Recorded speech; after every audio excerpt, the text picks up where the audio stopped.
waxay aragtay kaliya asigoo jooga xafiiska sidaas la mid ah sidaas la mid ah waxaa jiray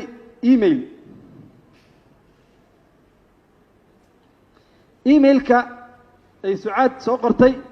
kama tarjumayo wax fal dambiyeed ah oo ay u qortay agaasime Cabdullaahi dabcan waxa ay Sucaad sheegtay markii aan weydiinay shaqaale kale oo wasaaradda joogay ma jira xilligaas shaqaale kale oo ka tirsanaa wasaaradda waa may ayay tiri annagana waxaan haynaa cadeynaya Sucaad markii xilka ay la wareegaysay inay joogeen 3 shaqaale kale iyo 2 kumeel gaar ah mudane gudoomiye garsoore maxkamadda sharafta leh dabcan taas waxaan uga golayaa waxay tahay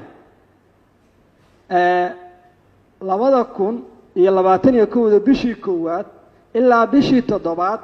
Cabdiwaaxid Muxsin Ibraahim waaxda ma joogin waxaa jirta marag la keenay aniga in ka soo sanlid igu hayn haddana waxa uu sheegay in tiin barihii dambiga lagu galayba uu qaatay anigana waxaan imaaday bishii 7 asigana wuxuu tagay bishii 6 sida uu sheegay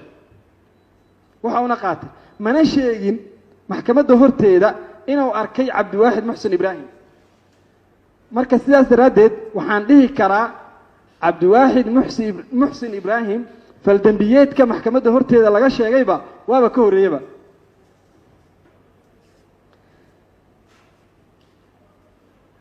su'aasha isweydiinta mudan waxay tahay oo muhiim u ah yaa iska leh ka warqabka dhaqdhaqaaqa shaqaalaha wasaaradda in laga warqabo dhaqdhaqaaqa shaqaalaha wasaaradda mas'uuliyaad baa iska leh mise waaxyo la iska leh yaa iska leh yaa agaasimaha iska leh waa kee dabcan caqliga saliimka ah iyo sida sharciga uu yahay intaba waan dareemi karnaa shaqaalaha wasaaradda waax inuu ka tago waax kale uu tago waxaa mas'uul ka ah haddii waax loo igmaday ayaa jirta sida aan sheegayba waaxda maamulka iyo maaliyadda waxaa hoos yimaada 5 qaybood qaybta administrationka iyo qaybta financega iyo qaybta HRMka iyo qaybta archiviyada iyo qaybta procurementiga waaxda wasaaraddan waxay kaga duwan tahay wasaaradaha kale waxay tahay wasaaradaha kale waxay leeyihiin waax HRM laakiin wasaaradda shaqada iyo arrimaha bulshada ma lahan sida hore aan u sheegay wax HRM sidaas awgeeda Cabdiwaaxid oo ka tirsan waaxda maamulka iyo maaliyadda ayaa waxaa loogu ataaj gareeyay wax kale muddo cayiman inuu ka shaqeeyo oo ah shaqo adag oo looga baahday lagana fursan waayay ahaanna sida uu sheegay Aliyow Cali in buuq uu jiray oo buuq badan iyo rabshado badan ay ka dhacday waaxaha kale waaxdaas waaxda xafiiska sharciyada uu sheegay ayaa waxaa loo geeyay Cabdiwaaxid Muxsin Ibraahim maadaama nin khabiir uu yahay luqadahana ku roon uu yahay in uu caawiyo shaqaalaha meesha jooga iyo dadka ajaanibta ah ee loo shaqeynayo waxaan hore u sheegnay waaxda laga maamulo shaqaalaha wasaaradda waxa ay sheegtay Sucaad inaan laga talagelinin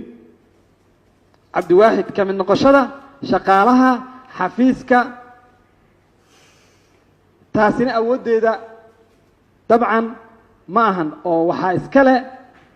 waaxdii oo ka tirsanaa wax cabasho ah waa muhiim taasna aragno lama keenin wax cabasho ah oo cadeynaya Cabdiwaaxid Muxsin Ibraahim waaxdii maamulka iyo maaliyadda oo lahaa uu ka tirsanaa wax cabasho ah ama qoraal ama maamulkii meesha jira Cabdiwaaxid inuu imaa waay yani waxay ka dhigan tahay waxay tahay Cabdiwaaxid Muxsin Ibraahim waxa uu ku tagay amar wasiir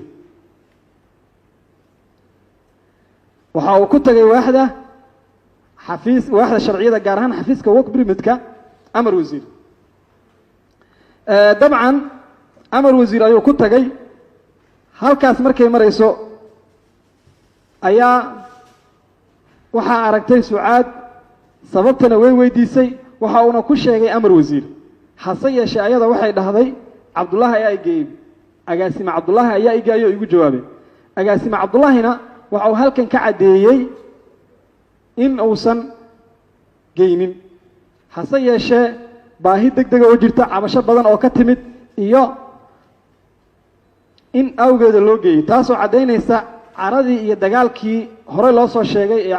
cabdiraxmaan iyo ka dhaxeeyay sucaad inay kula kacday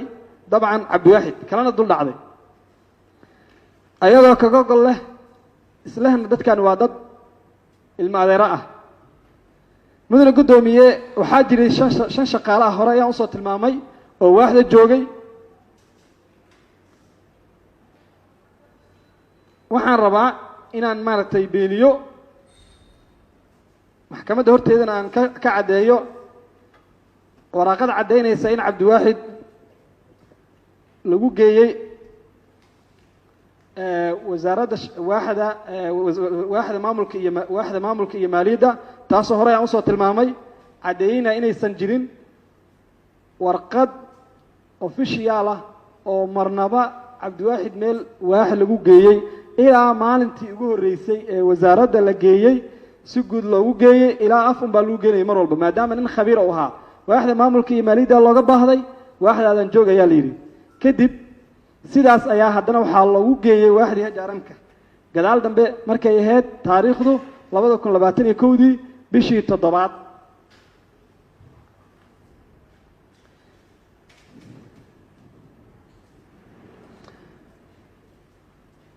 mudane gudoomiye dabcan waxaan rabaa inaan iftiimiyo akoon laga soo gudbiyey xafiiska xeerlaaliyaha guud ee qaranka uu soo gudbiyey dabcan wuxuu ku sheegay lacag ku dhawaad $30,000 inay martay akoonkaas waxay ahayd inuu caddeeyo lacagaha maray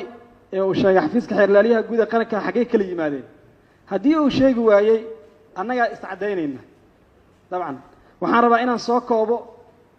si guud ijmaali aan u sheego waxaa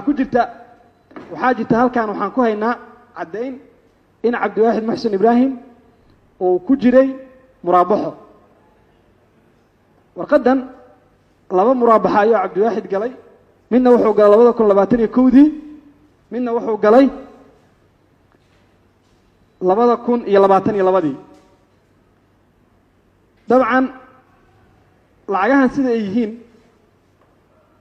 mushaarkiisii wuxuu noqonaysaa waa $10,000 waxaa soo haraya $20,000 waxaa meesha ku jira waxay tahay lacago cabdiwaaxid gaaraysa lacago 7,000 gaaraysa oo muraabaxa oo ku jira ay tahay spare parties iyo waxyaabo la xiriira oo ku shaqeynayay marba maalinba gobolada ayuu geyn jiray cabdiwaaxid sidoo kale waxaa ku jirta lacag iskiisa loo soo diray oo taaj ah oo from USA ka timid waa looga soo diray waxaa jira sidoo kale nin ay ku celiyeen oo la yiraahdo maxamed loona yaqaano Mikael wuxuu soo diray 3,900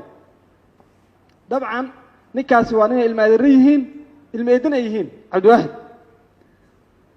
lacagaha dhammaan markaan isku darno ma jirto lacag meel ka timid oo hal mara timid tan xataa laftirkeed maxamed maxamuud ay ku qoran tahay oo aan dhahayno 3,900 markii la isku daro la geeyay waxay tahay 3,300 mar uu soo diray mar 900 uu soo diray mar 2,700 uu soo diray ahaadna in familiga iyo waxaasi uu ku caawiyo iyo arrimo familiga la xiriira nin maqan oo ahaa marka ma garanayo lacag la leeyahay $6 milyan ayaa lunsantay muraabaxo kana qayb galaysid muraabaxo Salaam Bank oo $3,000 iyo $3,000 iyo $3,000 ah ma garanayo qofkaas 2021dii hadii la leeyahay cabdiwaaxid wuxuu musuq maasuqay $6 milyan maxay tahay sababta muraabaxada $3,000 oo uga qaadanayo 2022dii ee spare partieska uu ku galayo ganacsigiisa mudane gudoomiye waxaan rabaa inaan qodobkayga ugu dambeeya qodobadii lagu soo eedeeyay cabdiwaaxid muxsin ibraahim dabcan waxaa lagu soo eedeeyay qodobka 241 waana garan karnaa xatooyo xoolo dadweyne ayuu ka hadlayaa waxaana shuruudihiisa ay tahay oo cabdiwaaxid aysan ku qumin dabcan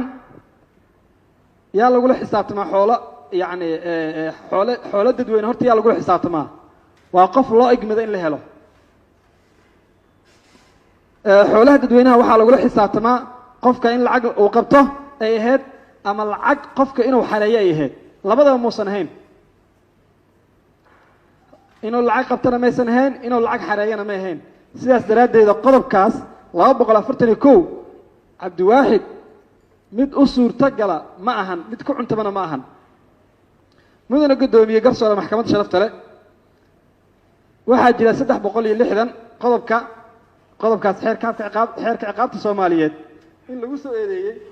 waxa uu ka hadlayaa in astaan yani shaabadeed ee qoranku uu leeyahay in been abuur lagu sameeyo dabcan waxaa qasaba in la keeno shaabad la been abuuray taasoo maxkamadda horteeda aanan la keenin sidoo kale warqad ama shaabad kale oo asiga uu ku saxiixan yahay oo la been abuuray ayadana lama keenin waxaa jira arrin muhiima oo aan sheegay shaabadda la dhahay waa la been abuuray ee maxkamadda horteeda la keenay waxaaba qaatay oo la tegay caliyow cali oo ka tirsanaa waaxda sharciyada kana horeeyay muwakkilkayga kaasoo aanan wax maraga ku noqon isaga sidaas awgeed faldambiyeedka la sheegay inuu dhacay waaba ka horeeyay cabdiwaaxid muxsin ibraahim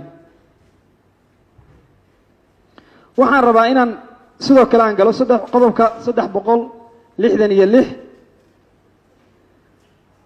dabcan waxay ahayd in maxkamadda horteeda la keeno dukumentiyo uu ku saxiixan yahay ama uu been abuuray wax dukumentiya oo been abuuray cabdiwaaxid muxsin ibraahim lama keenin maxkamadda horteeda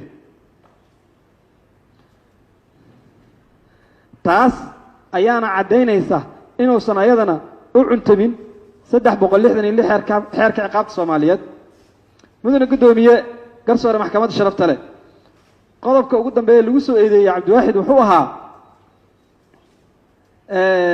haddii saddexdaas qodob aan isku qabto wuxuu ahaa inuu kala qayb qaatay 71 inuu kala qayb qaatay ka qayb qaadasho dambi wax oo kaga qayb qaatay ama dad oo kaga qayb 2018 ma joogin 2019 ma joogin 2019 ma joogin 2021 ma joogin dabcan muddo yar oo ku ataajgareysnaa shaqadiisiina waan sheegnay isku shaqana ma baahaynba waxa uu kala qayb qaadanayo qofka waxay tahay in shaqadiisa ay tahay lacag uu dhaqay qodobka